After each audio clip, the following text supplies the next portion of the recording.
Praise the Lord. Purihin po ang pangalan ng ating Panginoon. Happy Lord's Day po sa inyo. According to the letter of Apostle Peter, chapter 5, verse 7 to 9. Ulitin ko ang sulat o letter ni Apostle Peter sa 1 Peter chapter 5, verse 7 to 9. Ganito ang ating mababasa. Casting all your care upon Him, for He cares for you.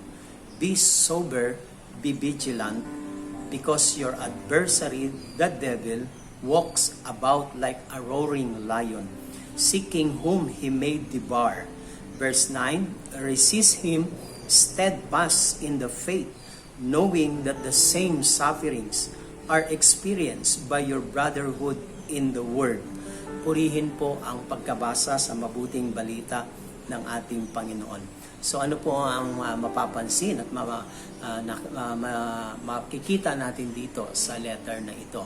Si Saint Peter, yung mga Christian ng panahon niya ay dumadaan sila sa mga mabibigat na trials ng kanilang pamumuhay bilang Kristiyano. At marami po ang nakakaranas ng discouragement o gumigive up, kaya nagbigay po siya ng words of encouragement na dito sa 1 Peter sa mga nagsasuffer na mga Christian po. At ang isa po sa na-emphasize niya po rito is meron po tayong binibigyan po tayo ng Panginoon ng tagumpay, no? Isinare sa atin ng Panginoon ang kanyang tagumpay, na yun naman ang gagamitin natin kung paano tayo magtatagumpay laban sa ating enemy. What I would like to share with you this morning is how to get victory over our enemy. Paano ba tayo magkakaroon ng tagumpay, no? Paano ba tayo magiging tagumpay sa pakikipaglaban natin dito sa ating enemy? Ang binanggit niya po dyan sa may verse 8 is, sabi po dyan is, be alert and of sober mind, your enemy. Yung po ang pagka-emphasize doon, your enemy. At sino po yung enemy na yon? Yun po ang ating alamin ngayong isa sa alamin natin ngayong araw na ito. The devil prowls around like a roaring lion. Kinumpare niya po sa isang leon po, mga kapatid. So, dito po sa verse 7 ng 1 Peter chapter 5, sabi niya ni Apostle Peter, cast all your cares upon Him, sa Panginoon po, no? For He cares for you. Binanggit po yung salitang cares. Unang tanong is, one reason is why we have cares, no? Yan ang dahilan, no? Bakit tayo maraming mga alalahanin, mga dinadaanan ng mga nararanasan ng mga problema, pagsubok sa mundong ito? Why we have cares, no?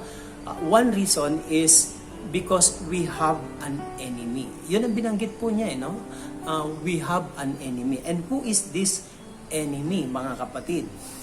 Pag tayo po ay nagkaroon ng pananampalataya sa Panginoon at naranasan po natin ang Panginoon sa buhay natin at gusto nating lumakad sa kanyang katwiran at mabuhay sa kanyang mga salita, mga kapatid, ang buhay natin ay pumapasok po tayo sa Christian warfare or battle, no? We no longer live in the playground, but we live in the spiritual battle, mga kapatid. So, nasa battleground po tayo, mga kapatid. At ito po ang ating ginagalawang mundo ay meron pong power ng darkness, ng evil, ni Satan na nandito sa ating mundo. That's why we have cares and struggles. Satan is trying to destroy our life, our faith, our relationship with God, with the Lord, and our business, no? Our family, our children, even our health. Because John 10:10 says, is the devil came to kill, to steal, and to destroy. Now, saan nga ba ito nag-origin? Saan nga ba galing itong enemy na ito? Yun ang pinakamagandang tanong dun eh. Saan ba siya nag-start? Bakit ba nagkaroon tayo ng ganitong enemy? Now, let me read to you kung saan nagsimula to, ng origin netong si Satan na ito at ano ang kanyang unang pangalan noon. Sa Isaiah chapter 14, verse 12 to 15, let me read to you. How you have fallen from heaven, morning star, son of the dawn, you have been cast down to the earth. You who once laid low the nation. Verse 13, you said in your heart, I will ascend to the heavens, I will raise my throne above the stars of God, I will sit enthroned on the mount of assembly, on the utmost heights of Mount Saphon. Verse 14, I will ascend above the tops of the clouds, I will make myself like the Most High, but you are brought down to the realm of the dead, to the depths of the pit. Yung prophecy dito sa Isaiah chapter 14, ito po ay prophecy tungkol po kay Lucifer. No? Si Lucifer po, ang banggit po dito sa verse 12 ay how you have fallen from heaven. O morning star. Ang tawag po sa kanya ay morning star o tala, no, sa umaga, o nagliliwanag na tala. Na ang ibig sabihin ng morning star na ito is Lucifer, no? From the word lucid, sa Latin word na lucid means light, no? Liwanag po. So siya po ay isang anghel na ang pangalan niya ay Lucifer. Another meaning ng Lucifer means bearer of light, no? Tagapagdala ng liwanag. Siya po yung pinaka-leader o pinaka-general ng anghel sa langit na siyang naging leader o guide po ng mga anghel sa langit, mga kapatid. Ang sabi doon ay inihulog po siya ng Diyos dito sa lupa. Bakit hinulog po siya ng Diyos dito sa lupa? Sapagkat naging corrupt po yung kanyang heart, no? Sabi diyan, but you are brought down to the realm of the dead, no? Sapagkat naging corrupt po ang kanyang heart, nag-ambisyon po siya. Ito po ang unang pangyayaring kudita sa langit, no? Noon pa man, doon pa lang sa kalangitan, nagkaroon na po ng kudita. Nagkaroon na po ng rebellion, mga kapatid. And the author of that rebellion is si Lucifer po. Now, tingnan po natin.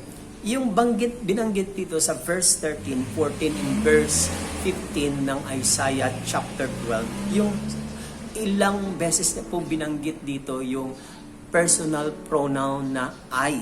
Sabi niya, aakyat ako sa kalangitan. Itataas ko ang aking sarili sa trono ng mga anghel ng Diyos. Sabi niya, no? Pagkatapos sabi niya, I will ascend above the tops of the cloud.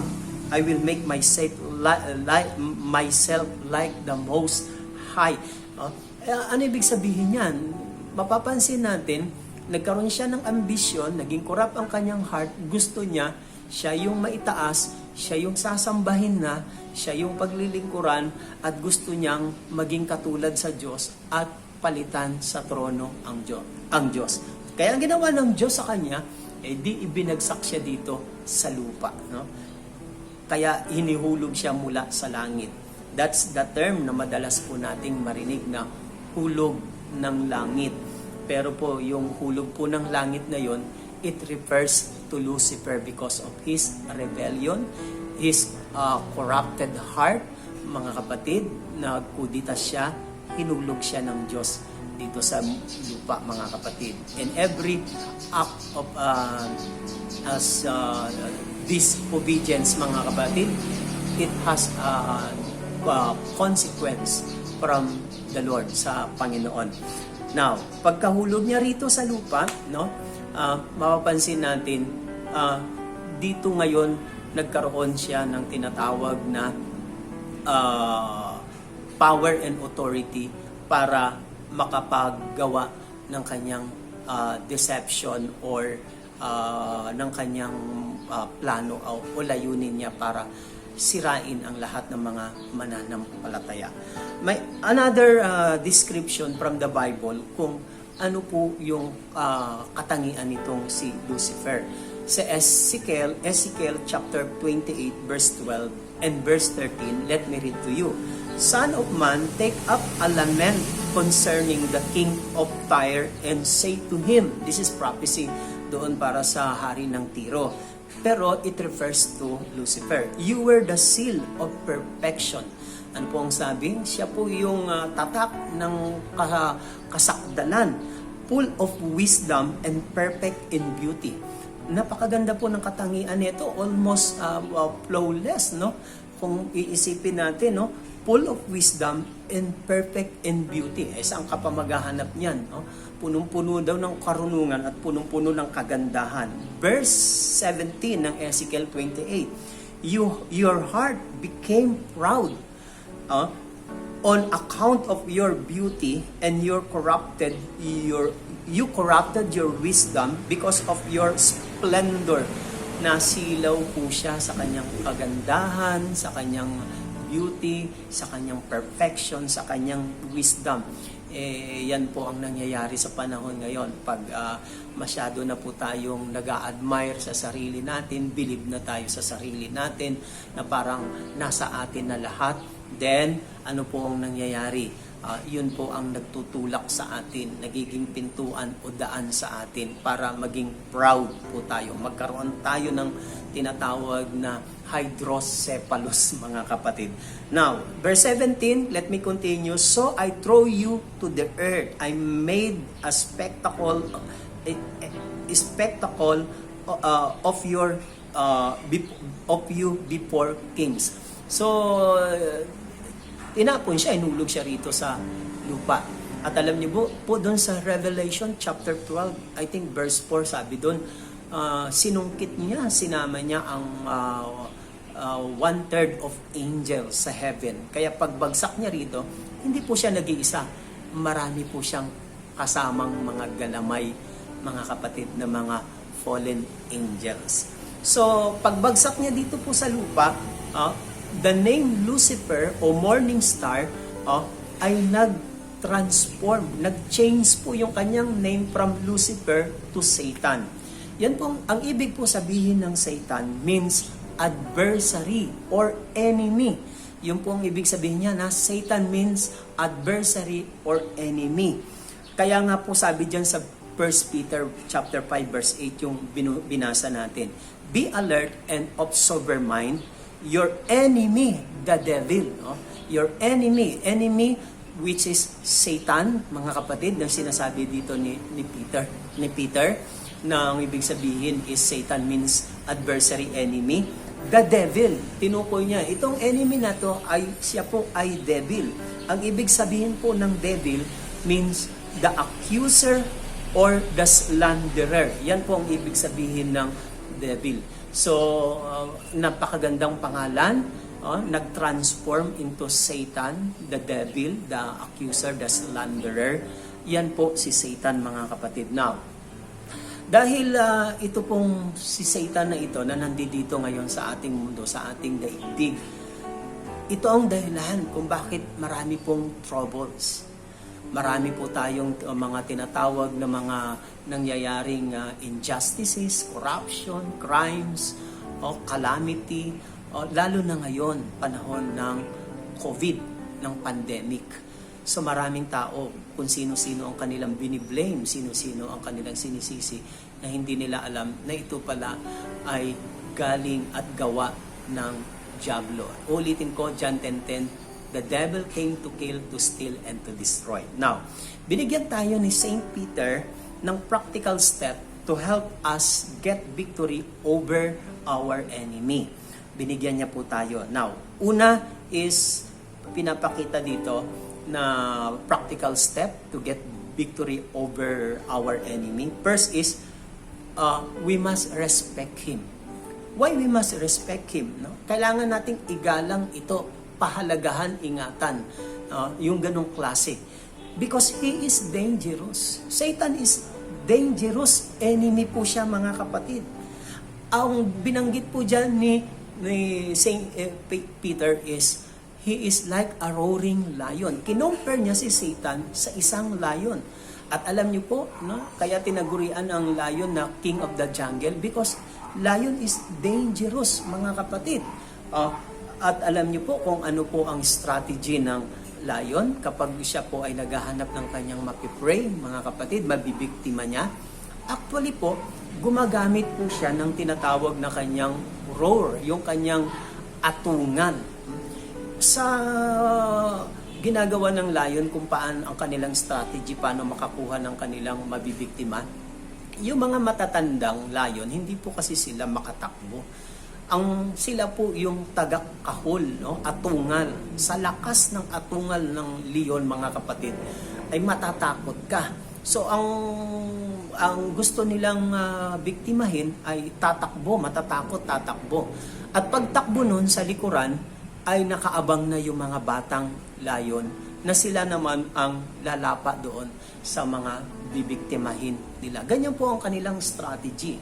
Tatakutin at pagkatapos para pag tumakbo, sasaluhin naman ng mga batang leon. So, ano ibig sabihin po niyan? Si Satan, ang kanyang ginagawa sa atin is tinatakot niya tayo. Katulad ng COVID na ito, marami ang natakot. Tinatakot niya tayo katulad ng mga sakit, karamdaman, kawalan ng trabaho, natanggal sa trabaho, mga kapatid, na disgrasya, etc. Nagdadala lahat ito ng pangamba at takot sa buhay natin. Satan is a dangerous enemy, mga kapatid. Kaya never underestimate ang kanyang kakayanan. He is dangerous. Dito sa mundong ito, maraming bagay na mga dangerous. Sa kalsada, halimbawa, sa kalsada, kailangan mag-ingat ka, aware ka. Pahalagahan mo yung kalsada. You have to respect yung kalsada kasi marami dyan ang nasasagasaan. Kung hindi mo papahalagahan, iingatan ang pagtawid mo, mabibiktima ka, ikamamatay pa ito, mga kapatid. Now, sa mga matataas na bundok o bangin, kaya careful din sa paglalakad kasi pag nadulas ka o may iba kang natapakan ka na malambot na lupa, magi-slide ka, mahuhulog ka sa baba. So be careful, no? You have to respect. Katulad ng kuryente, no? Sa loob ng bahay, no? Mga bata, nakokuryente sila kasi wala pa silang kamalayan. So kung ang may kuryente, lumayo ka sa kuryente, huwag mong hawakan. You have to respect. Bakit? Makukuryente ka, pwedeng ikamatay din, mga kapatid. So, ganito rin. Si Satan is like, he is a dangerous enemy and we need to respect him. Dahil hindi lang po siya dangerous, meron po siyang great power and intelligence. Ang binanggit po doon sa verse 12 ng Ephesians chapter 6, "For our struggle is not against flesh and blood, but against rulers, against authorities, against power of this dark world, and against the spiritual forces of evil in the heavenly realm." Ang kaaway daw natin hindi tao. Hindi po yung ating kapatid, yung ating parents, yung ating co-offices, co-workers sa gawain. Hindi po ang iyong biyanan, hindi rin po ang iyong amo, ang iyong employer. Ang ating kaaway is si Satan po. He is the invisible po. Yung pong problema. May kaaway ka, pero hindi mo nakikita. Sabi ni Pablo, hindi po tao, not against flesh and blood. Saan daw? Mga rulers, authorities, powers, and spiritual forces na namamayani dito sa himpapawid. So meron po siyang great power and intelligence. Para rin pong military yan. May ranking po yan, mga kapatid, at may mga naka-assign po siya sa iba-ibang lugar na mga generals niya, mga galamay niya. Halimbawa, ikaw, kung devoted ka, kung committed kang na Kristiyano, na talagang nagpapagamit ka sa Panginoon para maluwalhati ang Diyos, maglalagay si Satan ng mga evil sa iyo para pinsalain ka. The more you are effective, the more you are committed to the Lord, the more na maraming evil ang ibibigay sa iyo ni Satan para masira ka, mga kapatid. Kaya be careful. Kaya itong si Satan na ito ay dangerous, mga kapatid. Kasi meron siyang power and intelligence. Parang military rin po yan, mga kapatid. Another one, he is a formidable enemy. Ano ibig sabihin yan? Mabigat po na kaaway yan. So, sinabi po yan ni St. Paul sa Ephesians chapter 4 verse 27. Sabi doon, nor give place to the devil. Or sa King James version, do not give inch to the devil. Place or inch or opportunity. Kaya pag si Satan, binigyan mo siya ng 1 inch sa buhay mo, ng puwang o place sa buhay mo, aba, kukunin niya yan, hindi lang 1 inch, 1 feet na, magiging 1 meter pa. O kung pag binigyan mo siya ng room, kakainin niya lahat ng room na yon, yung place na yon, hanggang masapop niya ang buhay mo. Ano ibig sabihin ni St. Paul? Huwag mo siyang bigyan ng chance o pagkakataon, no? Huwag mo siyang, do not entertain Satan. Do not accommodate Satan's temptation, mga kapatid. The best way to escape temptation is to run. Umalis ka kung saan ka mahina. Halimbawa, mahina ka sa sugal, umalis ka sa sugalan. Mahina ka sa mga gawain na pinagmumulan ng kasamaan, umalis ka doon. Yun ang ibig sabihin nun, para hindi ka makuha ni Satan. We must never joke about Satan or ignore him or underestimate his ability. Bakit?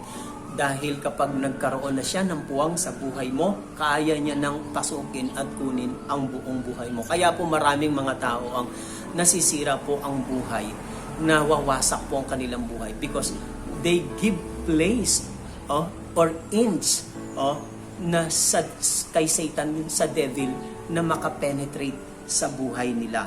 Kaya ang admonition, be sober, be vigilant, no?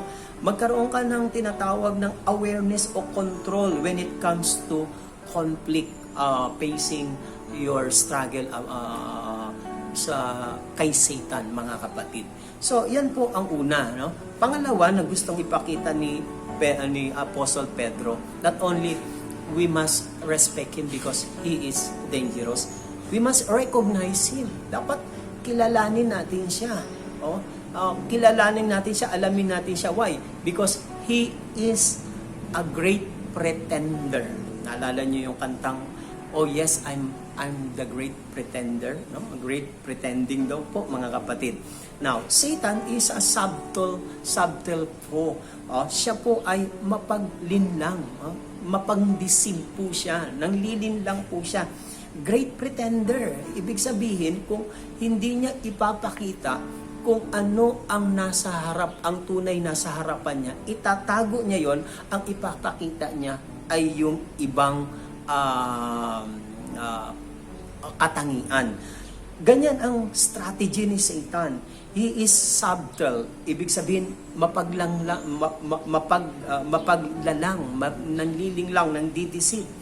Sabi ni Pablo sa letter niya sa 2 Corinthians chapter 11 verse 14, and no wonder, for Satan himself masquerades as an angel of light. Huwag po tayo magtaka. Bakit? Si Satan po mismo siya mismo ay nagmamaskara daw po, nagtatransform po as an angel of light. Ibig sabihin, itong diablo na ito, alam niya kung paano magkunwari, paano magmaskara, at para lamang makabiktima. Alam niyo po na si Satan, itong kaaway natin na ito, hindi po yan magpapakita o mag-aalok sa atin ng pangit. Yung napapanood po natin mga horror movie na nagpapakita doon yung evil, yung si Satan na may sungay, may kapa, may malaking tinidor, hindi po ganun lang ang description po ng evil, mga kapatid. Ang evil ay magpapakita po ng kanyang beauty, ng kanyang goodness din, ng kanyang kindness. Kaya nga lang, huwad nga lang yun para ma-deceive tayo. Kasi kung aalukin ka niya ng pangit, hindi ka ma-attract, hindi ka ma-impress, 'di ba? Kung ang tutukso sa iyo ay pangit, hindi ka rin matutokso kasi pangit 'yun eh. Kaya ang tutukso sa iyo, gwapo o maganda, sexy o etc. para ma-deceive ka. Kasi hindi nga siya magpapakita ng pangit kasi hindi ka ma-attract at hindi ka niya makukuha. Ganito ang nangyayari sa buhay natin. Napakarami pong mga illegal na nangyayari sa mundong ito. Mga fake, maraming nangyayaring mga huwad, mga kapatid. Kaya marami po ang nadideceive. Sa mga networking, nadideceive sa alin?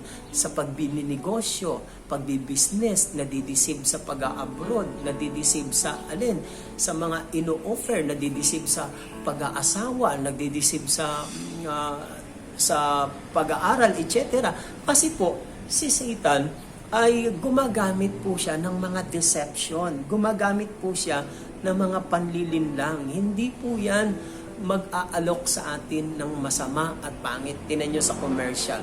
Lahat ng mga ina-unlock sa commercial, mapapansin ninyo, ang gaganda, di ba? Ma-attract ka, mapipilitan kang bumili. Pero pag ginamit mo na, doon mo lang madidiscovery na fake pala, nakakasira pala. Nasira yung katawan mo, nasira yung buhay mo kasi ang pinakita maganda o mabuti. So ganun pala ang nangyayari sa buhay natin, mga kapatid. So aware po tayo, hindi po lahat ng kumikinang ay ginto at hindi po lahat ng nakikita natin na magaganda at nakaka-impress, mga kapatid, ay makakabuti sa atin. Bakit po? Sapagkat Satan, ang sabi dito, he himself masquerades as an angel of light, mga kapatid. Now, ang kanyang strategy, hindi lang nagmamaskara, is to counterfeit whatever God does. Satan's strategy is to counterfeit. Kaya nga, mag-iingat pa rin tayo. Bakit po? Naalala niyo po yung parable of the weeds and the wheat, yung parable ng trigo at ng damo. Nagtanong doon yung mga katulo kasi nagtanim sila ng mabuting binhi. Nagpahinga sila ng gabi na yon, saka rin nagtanim yung kaaway. At nang tumubo ngayon, sabi ng mga tauhan ng may-ari, di po ba ang tinanim lang natin mabuting trigo, mabuting binhi? Bakit po mayroong damo? Sabi ng may-ari, ang aking kaaway ang nagtanim nun. So ano ibig sabihin nun? When God plants a good seed, Satan plant a bad seed. At minsan hindi mo madedetect, mahihirapan kang ma-recognize. Bakit po? Kasi akala natin, pag nasa loob ka ng prayer meeting, nasa loob ka ng simbahan, nasa loob ka ng gawain ng Diyos, akala mo lahat ng nandoon na nasa loob ay mabubuti. Hindi po lahat ng nasa loob ng simbahan o gawain ng Diyos ay mabubuti. Naglalagay si Satan ng false brethren, naglalagay po siya ng false gospel, naglalagay din po siya ng mga huwad na kasama. Kaya karamihan sa mga hurts, disappointment natin ay hindi galing sa labas ng gawain ng simbahan. Galing din sa loob. Why? Because Satan plants a bad seed. Naglalagay po siya, mga kapatid. Bakit po? Kasi nandoon yung mga Kristiyano nandoon Kaya naglalagay po siya. Kaya pag dumarating tayo sa punto na kung saan ay tayo po ay nadi-discourage, tayo po ay nasasaktan, nahihirapan po tayo, hindi natin alam ang ating gagawin kasi po nasobrahan tayo sa pagtitiwala. Hindi po masama ang magtiwala. Ang problema lang ay hindi po natin ma-recognize yung lahat ng mga pinagtitiwalaan natin. Dapat makita natin kung alin ang galing sa Diyos at alin ang galing kay Satan. Ito po ang pinakamaganda kung magkakaroon po tayo ng ganong discernment o wisdom. We must, sabi nga ni Saint ni John, Apostle John, sabi niya sa 1 John chapter 4 verse 1 to 6. Sabi niya, "Dear friends," no? Verse 1 ng 1 John chapter 4. "Do not believe every spirit, but test the spirits." No? Huwag daw paniwalaan ang lahat ng mga espiritu, kundi subukin ang espiritu to see what they are from God, because many false prophets have gone into the word.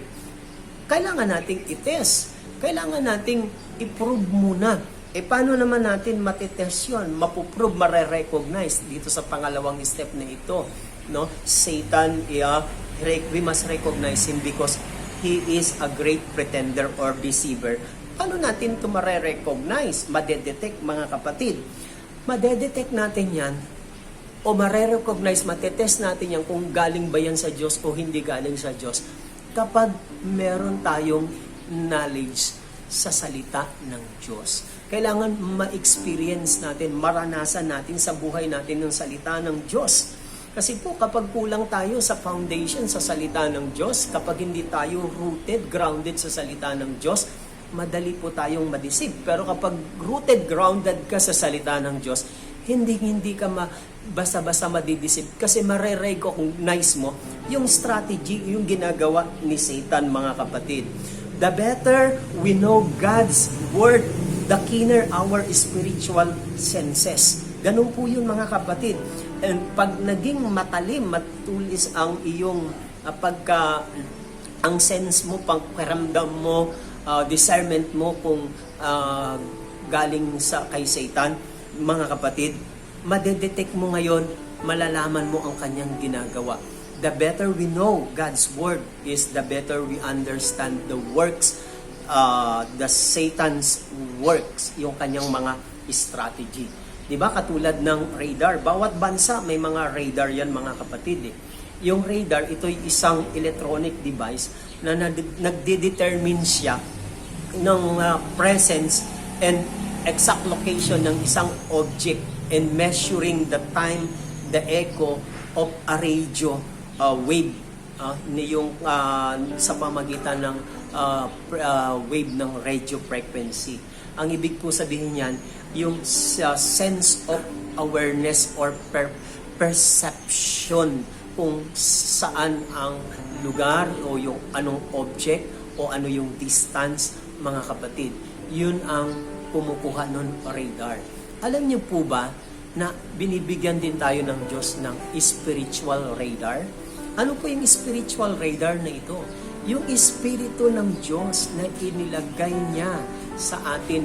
At kung tayo po ay lumalakad, nabubuhay tayo sa Espiritu ng Diyos, if we live and guided according to the Spirit of God, then madedetect po natin kung ano po ang galing sa Diyos at ano ang galing kay Satan. Yan po ang kailangan natin sa panahon natin ngayon. Kaya we need the spiritual radar just to detect Satan's works or strategy.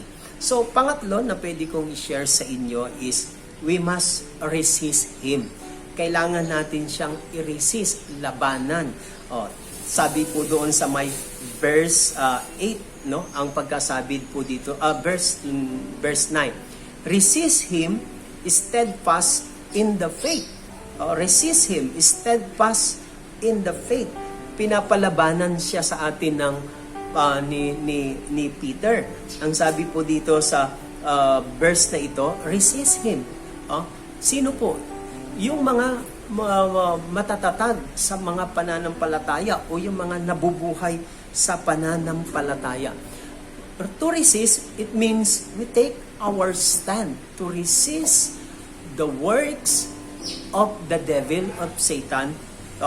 We take our stand on the Word of God. Ang pinag-uusapan dyan, yung standing mo, yung tayo mo, kalagayan mo, mga kapatid. Sabi ni St. Paul sa Ephesians chapter 6, verse 11 and verse 13. Put on the full armor of God so that you can take your stand. Isuot mo ang baluting kaloob ng Diyos, sandata ng Diyos, para mapaglabanan mo ang alin? Against the devil's schemes. take your stand against the devil's schemes para mapaglabanan mo. Binanggit niya yung salitang stand. Verse 13, therefore put on the full armor of God so that when the day of evil comes, ano ibig sabihin nun? Pag dumating na po yung araw ng iyong pakikipagbaka, struggles mo kay Satan, sa ginagawa ni Satan. So when the day of evil comes, you may be able to stand para makalalaban ka. Laban, lumaban, makalalaban, so that you may be able to stand your ground. Makalalaban ka sa iyong kinakatayuan. And after you have everything to stand. Napansin niyo yung 3 beses binanggit ni St. Paul dito? Sabi niya na, tingnan niyo yung word ni St. Paul. Stand, to stand or withstand, and another last one is stand. So, napaka-importante. Alam niyo ba sa warfare, ang napakahalaga yung stand. Pag ikaw ay makikipaglaban, ang mahalaga yung tayo. Kasi pag mali yung tayo mo, hindi ka mananalo. Katulad sa martial art. Ang unang pinag-aaralan dyan, yung stand, yung position. Napakahalaga yan mga kapatid. Now, unless we stand, we cannot withstand. Malibang maunawaan natin yung ating stand, yung kalagayan natin, hindi tayo makakalaban, hindi tayo makakafight sa ating enemy. So, ano po yung ating stand dito? Ano sabi rito? Yung stand natin is we are God's children. We are God's children. Anak tayo ng Panginoon eh. Lahat ng mga nananalig sa Panginoon, sabi niya dyan ng verse 9, labanan niyo siya, kayo na may mga pananalig. Sa pamagitan ng inyong pananalig, labanan ninyo siya. Saan daw siya lalabanan si Satan? By our faith. That is our position. Faith. What kind of faith that we have? Sabi ng John chapter 1 verse 12, as many as received Him, He gave them power or right to become a children of God. So, lahat tayong nananalig, nagkaroon ng pananampalataya, na may pananampalataya sa Panginoon, tayo po ay tinuring ng mga anak ng Diyos. And that is our standing sa harapan ng Diyos. God is our Father and we are His children. Sabi po ng 1 John chapter 5 verse 4 to 5. For every born of God overcomes the world. Lahat daw ng mga anak ng Diyos ay nagtatagumpay sa sanlibutan. Sabi niya, this is the victory that has overcome the world, even our faith. Nakita niyo, dinugtong ni Apostle John. Ito daw ang palatandaan na tayo ay nagtagumpay, even our faith. So, we overcome because of our faith. Kaya ang mga nananagumpay lamang sa gawa ni Satan, may pananampalataya. Kaya kapag wala kang pananampalataya, hindi mo matatalo si Satan. You cannot overcome evil or your enemies, which is Satan, if you, kung wala kang pananampalataya. Verse 5 ng 1 John chapter 4. Who is it that overcomes the world? Sino daw yung tinutukoy na nakakapagtagumpay sa mundong ito? Sa gawa ng diablo sa mundong ito. Only the one who believes that Jesus is the Son of God. Mga believers po ang sinasabi. Kaya kailangan dapat manalig at manampalataya tayo sa Panginoon. Our weapon is the Word of God and our faith in the Word of God, mga kapatid. Sabi yan ni St. Paul, our weapon is the Word of God and the prayer. Sabi Ephesians 6 verse 17 and 18. Take the helmet of salvation and the sword of the Spirit. Yung tabak po ay kinumpir ni St. Paul sa Spirit. The sword of Spirit, kinumpir niya po sa Word of God. Verse 18, and pray in the Spirit in all occasion with all kinds of prayers and requests. Yan ang pagkabanggit dito. Now, brothers and sisters, ang kailangan natin ay pananampalataya sa salita ng Diyos na tayo ay mga anak niya, nabubuhay tayo sa pananampalataya at nabubuhay tayo sa Panginoon. We resist Him in the faith that is our faith in God. Alam niyo po kung paano tinalo ni David si Goliath? 9-footer na Goliath si David. I think mga about mga 16 or mga teenager, mga 16 to 17 years old lang po siya. Ang ginagawa ni Goliath, no, dinidegrade niya ang mga Israel, pati ang Diyos ng Israel. Then narinig ito ni David. Sabi niya, ako pong lalaban sa kanya, Haring Saul. Ang ginawa sa kanya, pinasuutan siya ng ng mga gamit ng sundalo. Hindi niya kaya ang bigat. Sabi niya, hindi ko po kaya ito. Lalabanan ko siya sa pamagitan lamang ng tirador. Tirador po ang ginamit ng Diyos na instrumento para matumba si Goliath. But actually, hindi lang po yun tirador. Bakit po nasabi ni David yun na kaya ko po yan sapagkat nung nagbabantay ako ng tupa ng aking ama kapag may dumarating na leon, ito po'y aking sinasakal at binabali ang kanilang mga liig. Ano ibig sabihin nun? Si David ay nabuhay sa pananampalataya. Nang makita niya na itong Israel ay dinidegrade ni Goliath, sabi ni David doon sa 1 Samuel, kung di ako nagkakamali, sa chapter 17, verse 45, ang sabi doon, sabi ni David, you come against me with sword and spear and javelin. Sabi niya, but I come against you in the name of the Lord God Almighty, the God of the armies of Israel whom you have defied. Ano ang meron kay David? Kahit isa siyang teenager, ang meron sa kanya yung pananampalataya niya at pagtitiwala niya sa pangalan ng Diyos. Kahit na ang kaharap niya ay giant o malaki. Walang giant sa buhay natin. Walang problema na malaki sa buhay natin. Walang pagsubok na giant o malaki sa buhay natin na hindi natin kayang ibagsak at ma-overcome na mapagtagumpayan, mga kapatid, sa pamagitan ng ating pananampalataya. Because faith overcomes giant ng ating buhay, ng ating kinakaharap na enemy, mga kapatid. Kaya, anong kailangan dito? Kailangan nating mabuhay sa salita, sa pananampalataya at sa salita ng Diyos. Faith and Word of God and prayer help us to get victory over Satan. Did you remember the word of the Lord Jesus in Matthew chapter 4? Ilang beses po siya tinukso, tinempt ni Satan. Sabi sa kanya ni Satan, ikaw ba ay if you are the Son of God, turn this stone into bread? Sabi ni Jesus, it is written. Ikaw ba ay anak ng Diyos? Sabi gano'n, magpatirapa ka at susuguin niya ang mga anghel upang hindi ka mapinsala o masaktan. Sabi ni Jesus, it is written, no? Do not test your God. Sabi sa kanya ni Satan, ibibigay ko sa iyo ang kaharian ng buong Jerusalem if you bow down and worship me. Sabi ni Satan, it is written.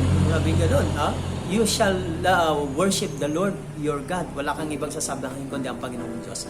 Now, sa lahat ng temptation na ginawa ni Satan kay Jesus, ano po ang laging ginagamit ni Jesus? The Word of God, it is written. Ang anak ng Diyos, mismo si Jesus, anak na ng Diyos, ay humawak na buhay at nagtiwala sa salita ng Diyos. How much more we are? No? Kapag merong nasusulat sa buhay natin, sa puso natin, ng mga salita ng Diyos, makakaya mong matalo si Satan. The faith and the Word of God, mga kapatid, helps us to get victory over Satan. Wala pong pagsubok sa buhay na hindi po natin makakaya, mga kapatid.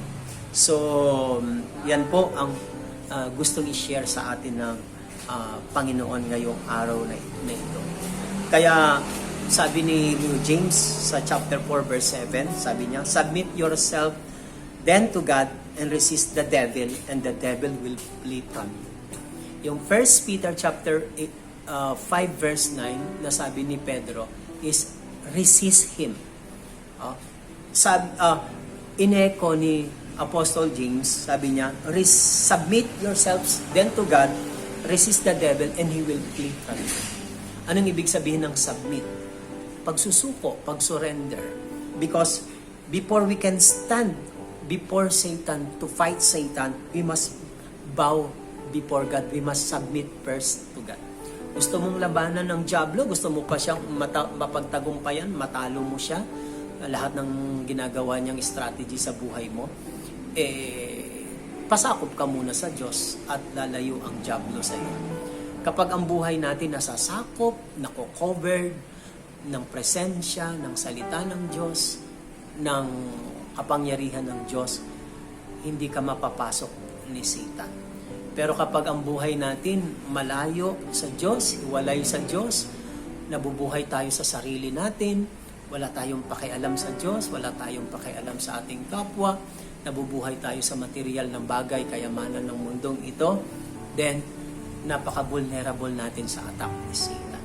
Because our obedience and submission to God, it gives us His divine protection. And that is the way we can resist the devil.